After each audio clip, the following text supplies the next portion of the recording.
किसी ने बड़े कमाल की बात कही है कि गुरूर किस बात का करूं जिंदगी में, मेरे मरने के बाद मेरे अपने ही मुझे छूने के बाद हाथ धोएंगे।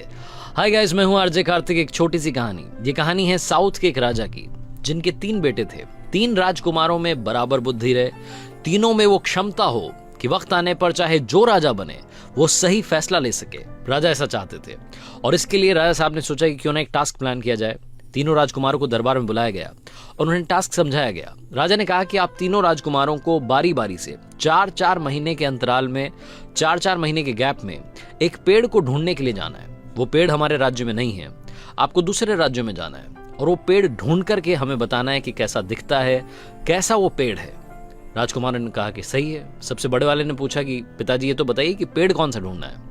तो राजा ने कहा कि आपको नाशपाती का पेड़ ढूंढना है। जो लोग नाशपाती नहीं समझते, पियर जिसे इंग्लिश में कहते हैं, वो पियर का जो ट्री है उसे ढूंढने के लिए राजकुमारों को जाना था। सबसे पहले बारी बड़े राजकुमार की थी। बड़े राजकुमार गए, देख करके वापस आ गए। उन्हें पास के राज्य में वो पेड़ मिल गया।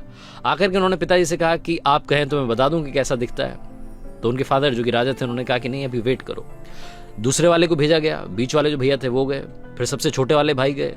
तीनों राजकुमार जब जाकर के वापस आ गए तो एक बार फिर से राजकुमारों को दरबार में बुलाया गया। सारे मंत्री वहां बैठे थे, बाकी छोटे छोटे राजा वहां बैठे थे और जो महाराजा थे, जिनके राजकुमार थे, उन्होंने कहा कि अब बताओ आप कि आपको वो पेड़ कैसा दिखा और कहां मिला।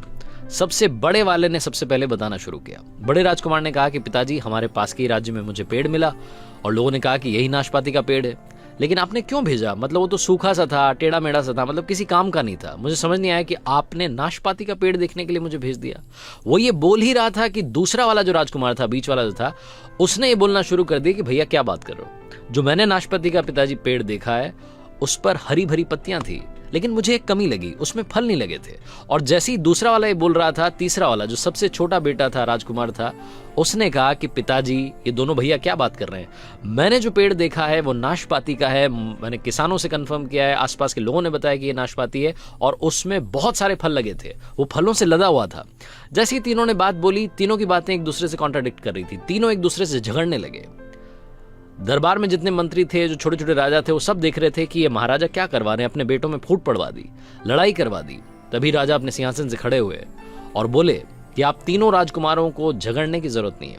आप तीनों ने बिल्कुल सही पेड़ को देखा है, लेकिन क्योंकि आप 4-4 महीने के अंतराल में गए, इसलिए आप तीनों ने एक ही पेड़ को अलग अलग अवतार में देखा है। आपको बहस करने की जरूरत नहीं है। तीनों राजकुमार चुप हो गए। राजा ने फिर कहा कि मैं आपको 3 बातें सिखाना चाहता था, इसीलिए इस पेड़ को ढूंढने के लिए आसपास के राज्यों में भेजा था। राजकुमारों ने पूछा कि पिताजी क्या समझाना चाहते थे। तो उन्होंने कहा कि इस पेड़ को आप तीनों ने अलग अलग टाइम पर देखा और इससे 3 बातें सीखने को मिलती हैं।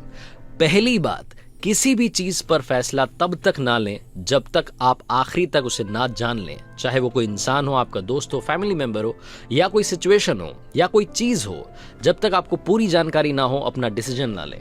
दूसरी चीज जो ये छोटी सी कहानी हमें सिखाती है, जो राजा ने अपने राजकुमारों को बताया, कि जिंदगी में कभी भी किसी को भी जज ना करें। हो सकता है कि वो वक्त उसके लिए खराब चल रहा हो। बड़े वाले राजकुमार ने सोचा था कि सूखा पेड़ था, बीच वाले ने सोचा था कि इस पर तो फल ही नहीं लगते, और तीसरे वाले ने सब कुछ हरा भरा देखा था, फल भी देखे थे। राजा ने कहा कि तीसरी बात जो सबसे जरूरी बात है वो ये कि इंसान की जिंदगी में कभी भी टाइम एक जैसा नहीं रहता। वही पेड़ पतझड़ में सूख जाता है और जब सावन आता है तो हरा भरा हो जाता है। छोटी सी कहानी, मजेदार कहानी, 3 बातें सिखाती है। जिंदगी में इन 3 बातों के साथ, इन 3 लेसन्स के साथ कर दिखाओ कुछ ऐसा कि दुनिया करना चाहे आपके जैसा। याद रखिए, हर सोमवार सुबह 9:30 बजे मेरे चैनल पर एक नई कहानी।